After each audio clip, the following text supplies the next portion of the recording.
Go. Hi, Peter Antony here, and we're in a rainy June day 2021, and I'm with the main man from Wild Horse. They got this album out at the moment, and this is Jack Baldwin. Hey Jack. Hey Peter, how are you? Yeah, I'm good. Now listen, a young man like you, how are you dealing with the COVID situation?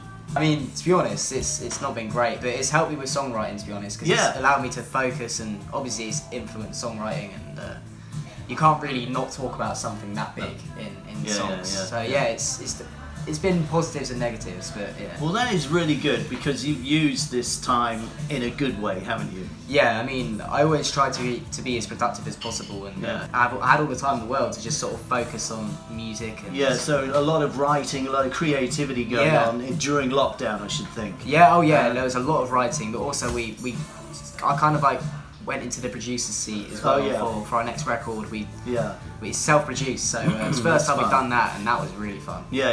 Fun. But you know, frustrating when you get your gigs cancelled. You build up to them, you practice, you rehearse, you get ready, you're all fired up, and then it gets the rug gets pulled out from beneath your feet at the last moment, like with the Black Deer Festival and like with many others. So how did that affect you? It's depressing and sad, isn't it? Yeah, it's wind up. What really happened was a few weeks back we did our first gig back after COVID, socially distanced at the Arms and Arms, but it was a really good gig. You know, it wasn't our crowd because it was London, and everyone was singing our lyrics. It was great, and we hadn't heard that in a while because of COVID, and we were all really vamped up to do our next gig, so we got lined up, cancelled. We were just like, oh my god. Terrible, isn't it? So your band, Wild Horse, they're a three-piece mainly, but you draft in other musicians. Any more family members? You've got a brother in there, have you? Or? Yeah, my brother's Henry. Yeah. He's on bass, backing vocals, guitar, keys. We kind of like swap instruments around, so there are some songs where I'll play guitar, some where I'll play bass, some where I'll play keys, and it's the same with Henry as well. And then we've got Ed on the drums, who I've known Ed for years. He's my oldest friend. I met him when I was in year 3. Oh, lovely. So we go back a long way. That's a good story. That's good. It's good to have that sort of camaraderie. And sometimes though, bands have tension between siblings. But Black Crowes, Gallagher's, and others. But that's not going to happen to you, hopefully. Well, no.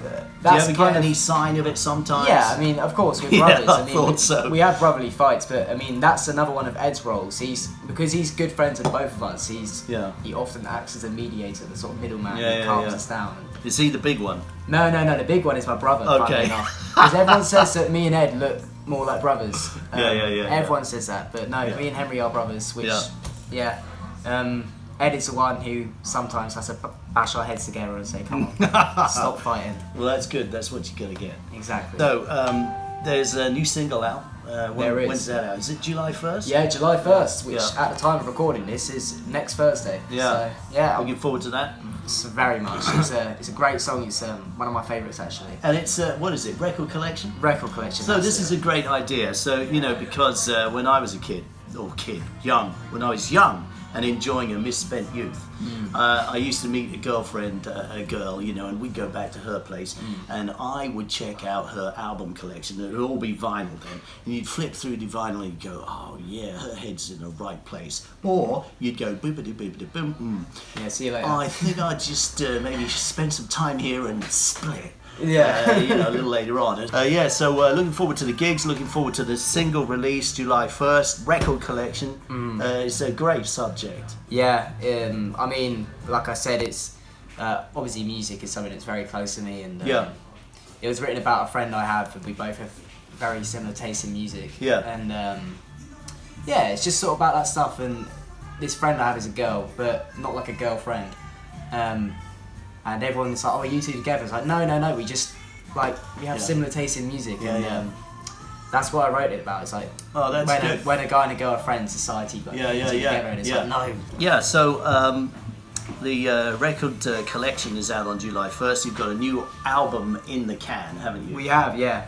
That we're looking at coming out in November, but we'll have a few more singles before then.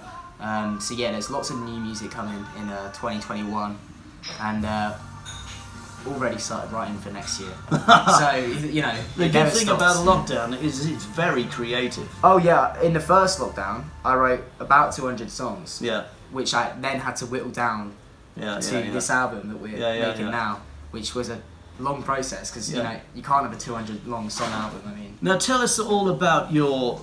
Tell us about your musical influences, because you like the really old guys, don't you? The classic rock. Yeah. I mean, the Stones, The Who, Jimmy, Dylan. All that lot, yeah. I mean, Led Zeppelin, Sex Pistols, Clash. Actually, funny story. We were working with someone on record collection and all these songs. Al Scott, who actually worked with the Clash and the Jam and all that lot. So it's great to be working with the same person. Oh yeah, I can imagine how that must feel. Yeah, it's fantastic. Great. But yeah, we have a very wide range of influences. I mean, all the old stuff, then a lot of new stuff as well. We like tried to expand our musical sort of knowledge as much as we can to include whatever we can include into our style. We'll do it, like hip hop, rap, grime, all that sort of stuff. Yeah, just soak it all up. Exactly. Yeah. Music's music. Yeah, yeah. Like Johnny Rotten once said to me, he said, "Music is there for us to enjoy." He's not wrong. No, he's not wrong. I think that's covered it really. Jack Baldwin, thanks for dropping by. Peter Antony. Oh, anytime, mate. I'm always down for the pub. Okay, we'll see you soon on YouTube. Oh yeah, and don't forget my radio show. Be there, okay? I need you.